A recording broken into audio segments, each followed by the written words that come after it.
Hi guys, how are you doing? I hope you're all well. Today I just wanted to share with you 5 simple things that you can do to avoid burnout. By the way, if you are not already subscribed to my channel, you should definitely subscribe, especially if you're thinking of studying social work or you're already practicing social work. I give really practical skills around how to care for yourself, and I share lots of knowledge that I have accumulated over the years in practicing social work. So let's just get right into it. The first point I would like to make is social work is a very mentally draining job. It's really time consuming, it's really draining mentally, it's really draining physically, it's just all around draining. So it's really important that we take the conscious effort to do the things necessary in order to avoid burnout, because burnout is very common in social work, and it makes sense why it is common. So these are the things that I do, in order to help me stay sane. Really, the first thing that I'm going to say is self-care is really, really important. You need to prioritize your self-care if you're practicing as a social worker. Taking time out to give your mind a break and to give your body a break is really, really important. Self-care can be different for everyone. I do have a video talking about the things that I do for self-care. It might be different for you, but so long as you're doing something to make sure you're giving yourself that time out away from work and not thinking about work, that's the most important thing. My next point will be, it's really important to take breaks. It's very easy for us to have so much work to do that we tend to put off taking breaks. We just say, "Oh, I'll just finish this and then I'll have a break later," without actually taking time off. And then by the time you realize, because you're so busy, the day is basically over and you haven't even had lunch yet. So it's really good to have like a bit of a timetable, really, where you decide that at this particular time, this is what I'm going to do. I'm going to take a break.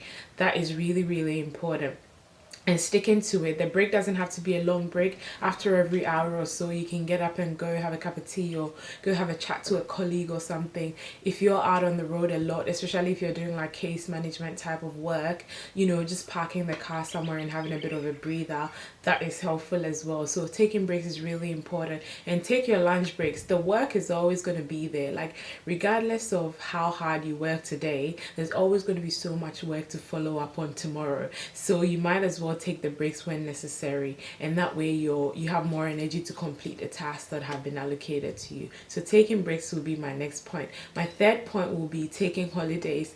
Taking holidays is really, really important. We're given holidays for a reason. You have people that will accumulate so much holiday and not use it, and I'm one of them. Like, I do that and not use it because I always feel like, oh, I've got to do this, I've got to do that. And it's like, what's the point? Like, you've got to take time out and enjoy life. Go spend time with your family, or, do something. I don't know, go away, travel, go drive somewhere. Like, just do something and get away from it all. It's really, really important. And that way, when you come back, you feel more refreshed and ready to get back into the work. And the quality of the work that you're able to give to your clients is much better because you're taking care of yourself as well.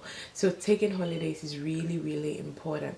My fourth point would be, you need to be clear on what your roles are and stick to it. So I think as social workers, because we develop relationships with clients, and we just really want to help whenever possible, we can take on tasks that are not necessarily required of us. So it's really, really important for us to make sure we're clear on our role and stick to that. And anything else that comes up with a client, just refer them to an appropriate place, and that way they're getting the best support possible, because they're getting all the support that they can get out of you, regarding the support you're required to give to them, and they're getting all the support that they can from the other services as well. But when one person tries to take on all the tasks, it can get messy, and you don't just have one client. You generally would have 20 or 30 clients, so being able to meet all their needs is basically impossible. So it's really important that you're clear on your role and you just stick to that, and you're not taking on too many tasks and in the end getting burnt out quickly. my final point is you need to be passionate about the work that you do. You need to believe in it. You know, if you believe in the work that you do, then it doesn't feel like too much work, you know. It is still work and it's still difficult, but at the same time it doesn't feel like, oh, I've got to go to work again, oh, I've got to do this again. You know, it's easier to get bent out if you don't care about it, you know. And I think sometimes, you know, because we need to build experience and things like that, we might get into roles that we might not necessarily be interested in, but at the same time have a goal, have an end goal. Like whilst you're in that role that you're not necessarily enjoying, but for some other reasons you're in, be looking at other options, look at in other places where you would like to get into and start applying. So that way it's like, you know, there's a goal there, so you're clear that, okay, I'm only going to be here for a year and hopefully I'm going to move on to here. So there's something to look forward to, and that way you're able to keep going. And yeah, if you guys have any other tips that, you know, have helped you in staying sane and not getting burnt out quickly, definitely share it with me, because I'd like to know and I'd like to learn from you guys as well, and I'm sure other people that are watching will benefit from that as well. So yeah, thank you so much for watching. Give this video a thumbs up if you enjoy it, subscribe if you haven't already, and I shall see you in my next video. Bye guys.